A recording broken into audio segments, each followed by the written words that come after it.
Dalam perjalanan sejarah perjuangan bangsa, pencak silat turut ambil bagian dalam kancah perang kemerdekaan. Hal ini tidak terlepas dari campur tangan Gunsei Kanbu, pemerintah militer Jepang, yang menguasai Indonesia dari tahun 1942 sampai tahun 1945.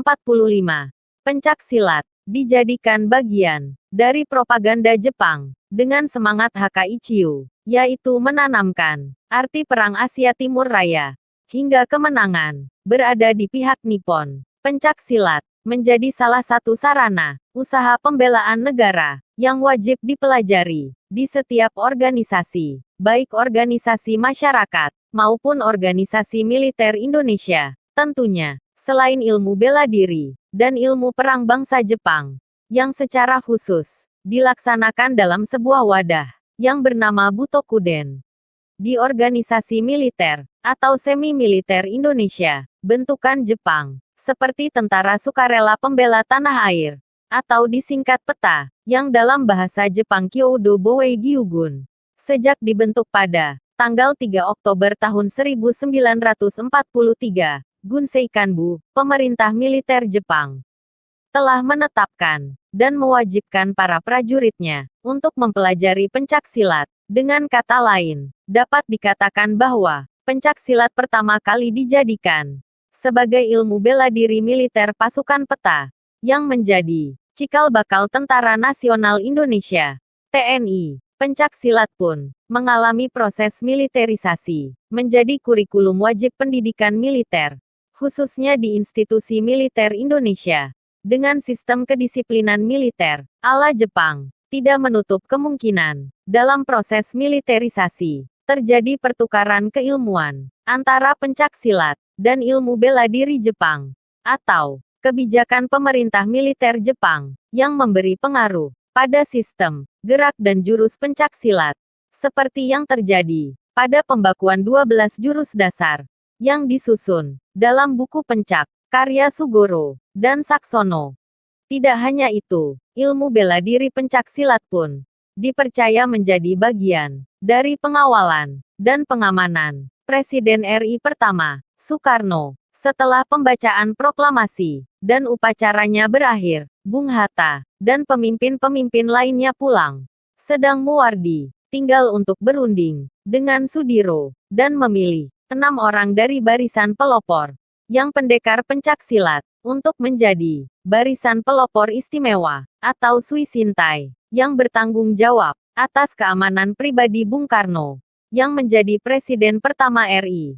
Sesudah proklamasi kemerdekaan, pimpinan barisan khusus itu diserahkan untuk Sumantoyo, sedang petugas lainnya ialah diantaranya Soekarto dan Tukimin. Keenam orang itu setiap saat harus menanggulangi segala agresi atau serangan terhadap Presiden RI dengan segala kesediaan mengorbankan nyawa.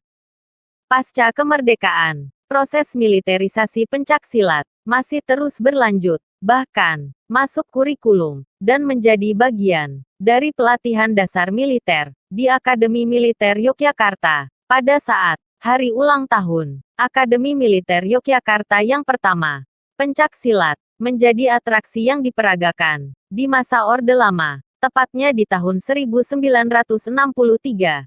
Sebagai ilmu bela diri militer Indonesia, pencak silat sempat bersaing dengan ilmu bela diri Karate Shotokan, yang dikenalkan oleh Master Karate dari Jan Karate Association, asuhan Masatoshi Nakayama, bersama seorang muridnya, yang bernama Sensei Keinosuke Enuda.